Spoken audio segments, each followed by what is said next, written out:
Teoría conductual. Albert Ellis.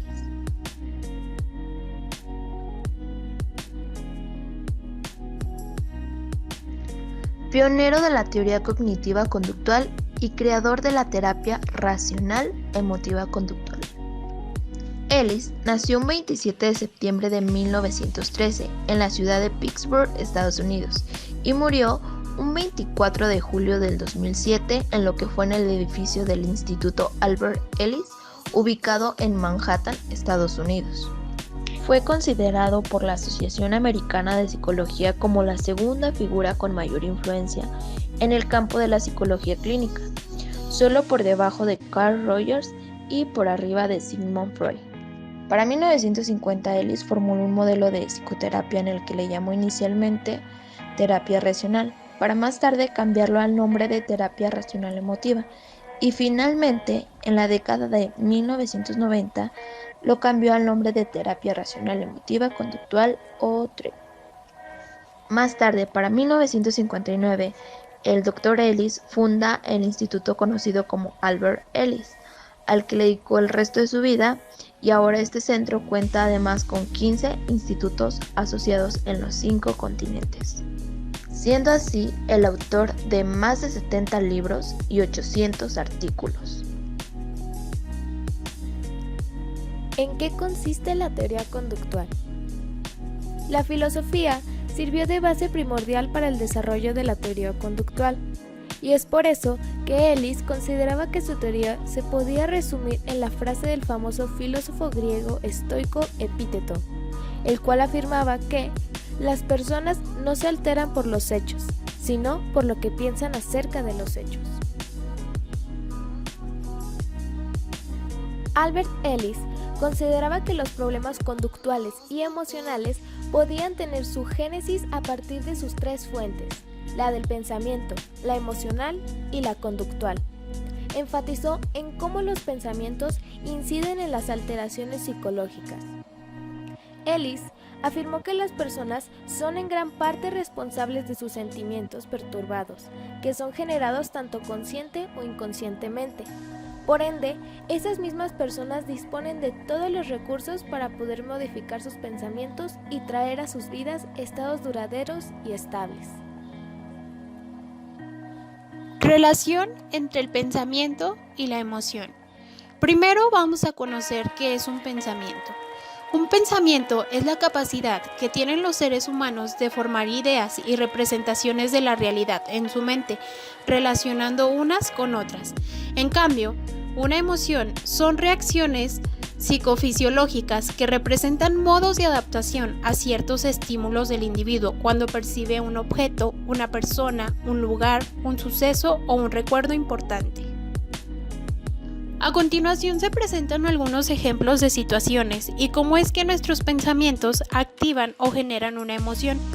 En este caso tenemos una discusión con tu pareja, una exposición de un tema frente a tu grupo o llegar a una reunión. Ahí mismo aparece el pensamiento y cómo es que tú percibes estas situaciones. Después aparecen las emociones que este pensamiento ha generado en ti.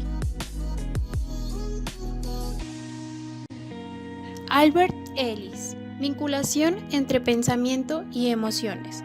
Albert Ellis plantea que los seres humanos somos más infelices en la medida en que nos planteamos las cosas en términos de necesidades o exigencias, mas no de preferencias o deseos, ya que aparecen sentimientos de frustración, tristeza e ira cuando por algún motivo no obtenemos lo que esperamos, estimando que los problemas psicológicos de los pacientes reposan en una o varias creencias, denominadas creencias irracionales o pensamientos irracionales, los cuales hacen referencia a estos fenómenos cognitivos que medían en nuestras emociones y en nuestra conducta y que nos alejan de nuestros objetivos.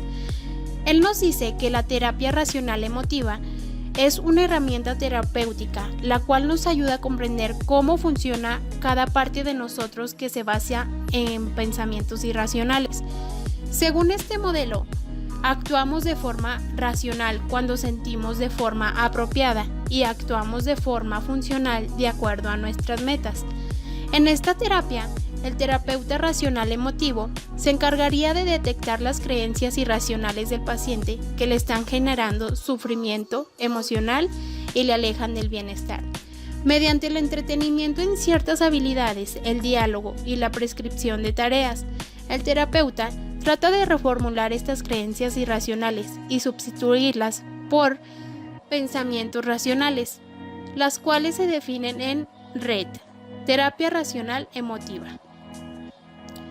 La importancia de los pensamientos en la producción de las emociones y la emisión de las conductas, según la terapia racional emotiva de Albert Ellis, estará dada en aquel pensamiento que juega un papel crucial en el sufrimiento humano, independientemente de las circunstancias.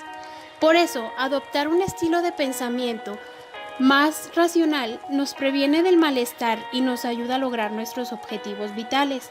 Estas creencias irracionales o pensamientos irracionales son exigencias que uno tiene hacia sí mismo, hacia los demás o hacia el mundo. Si aprendemos a cambiar nuestras exigencias por preferencias, tendremos una vida más sana. Finalmente, es muy importante considerar la relación entre las creencias irracionales, los sentimientos inconvenientes y los comportamientos inconvenientes, ya que son tres elementos interactivos que generan un peligroso círculo vicioso.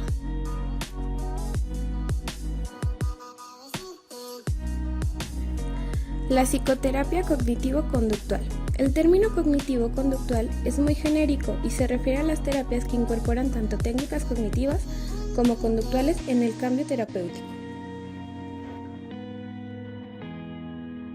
La terapia cognitivo-conductual es una escuela psicológica compuesta por varios autores que comparten todos ellos el uso de una metodología científica y de los siguientes principios básicos. Los individuos responden a las representaciones cognitivas de los acontecimientos ambientales. La cognición disfuncional media la perturbación emocional y la conductual. Las cogniciones se pueden evaluar y registrar. El cambio cognitivo produce cambios emocionales y conductuales. Las intervenciones cognitivas y conductuales son importantes para el cambio. Las principales características de la terapia cognitivo-conductual son: investiga los patrones disfuncionales actuales de los pensamientos y las conductas, realiza análisis funcionales de la conducta, utiliza procedimientos y técnicas cognitivas y conductuales orientados al cambio, utiliza terapias orientadas a corto plazo, pone énfasis en la verificación empírica y en la cuantificación. El paciente y terapeuta se comprometen a trabajar con un objetivo en común. Fomenta la autonomía del paciente. Busca la resolución de síntomas generados por una filosofía de base irracional o disfuncional. Define objetivos específicos. Rechaza el principio de sustitución de síntomas. Solución de problemas sin ignorar las creencias irracionales subyacentes. Pone una continuidad temática entre las sesiones y sigue una agenda de trabajo. Hace énfasis en el cambio. Uso de diálogo socrático y utiliza planes de tratamiento.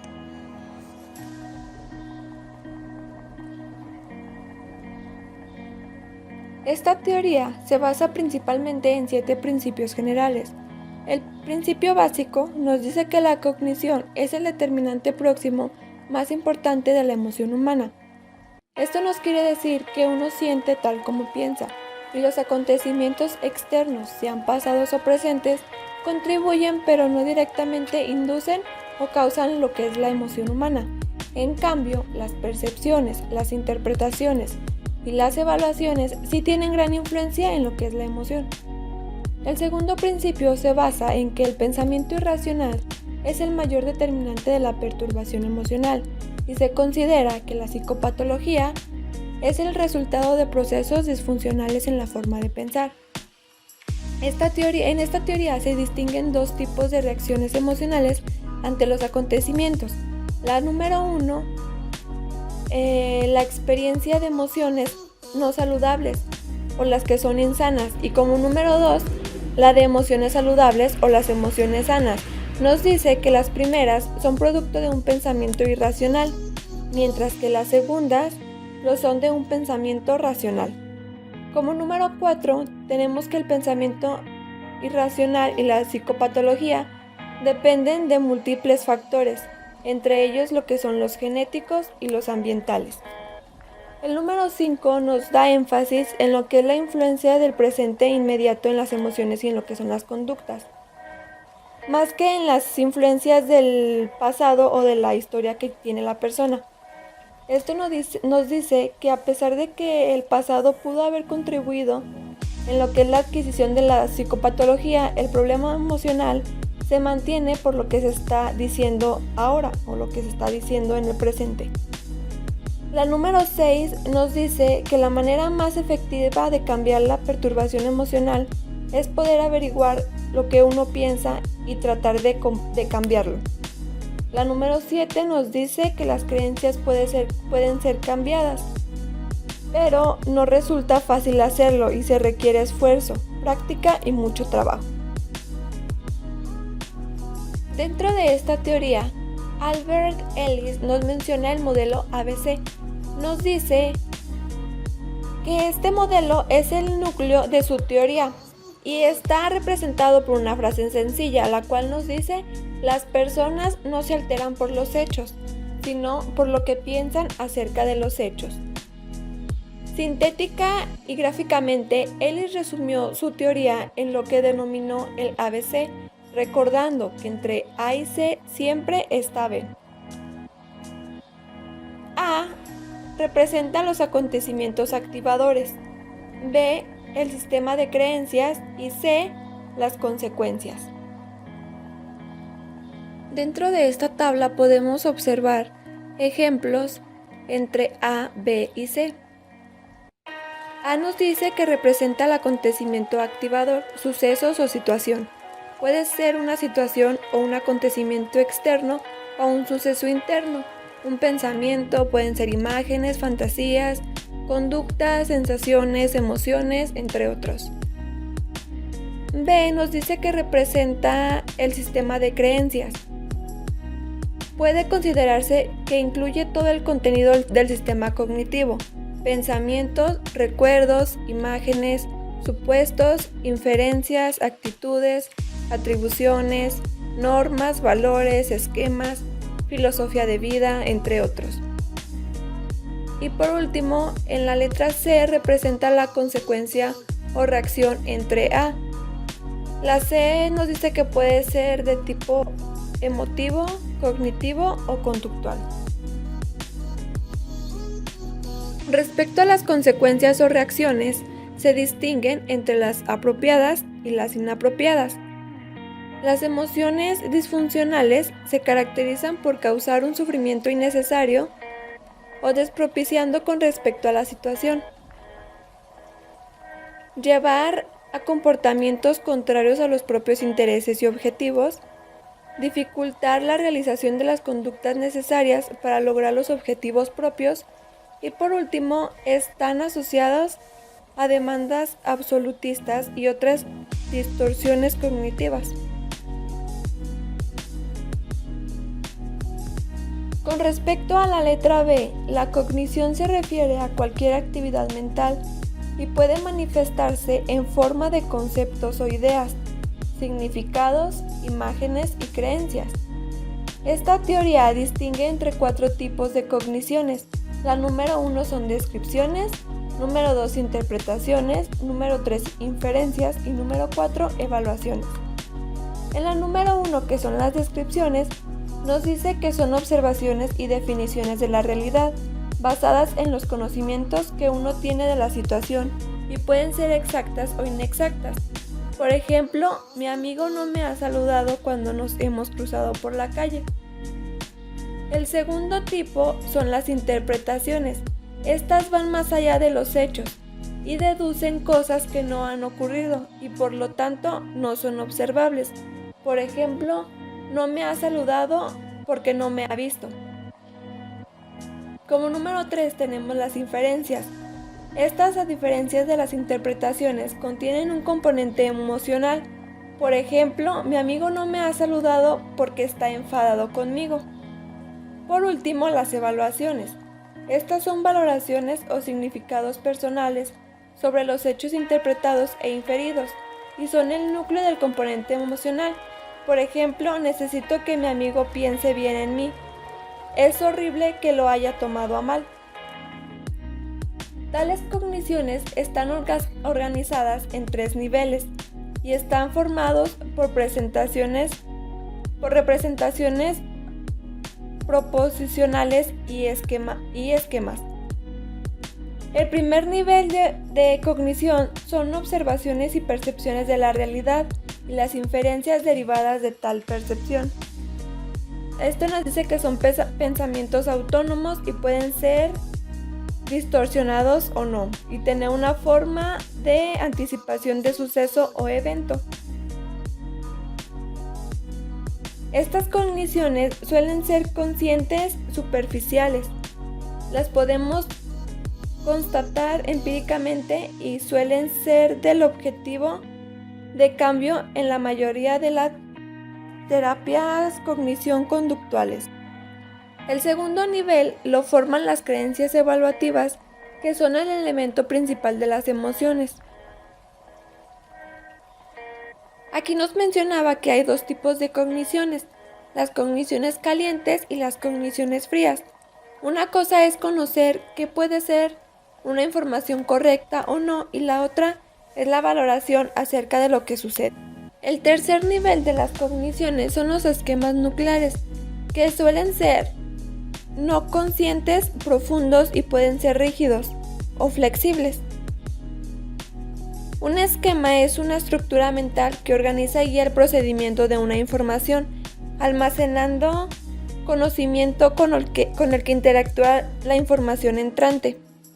Estos esquemas pueden considerarse como modelos internos sobre aspectos de la identidad personal y del mundo que los individuos utilizan para percibir, codificar y recuperar la información. Conclusión. Esta terapia se centra en intentar cambiar algunas de las interpretaciones que hacemos las personas y que nos llevan a realizar las conductas que pretendemos cambiar.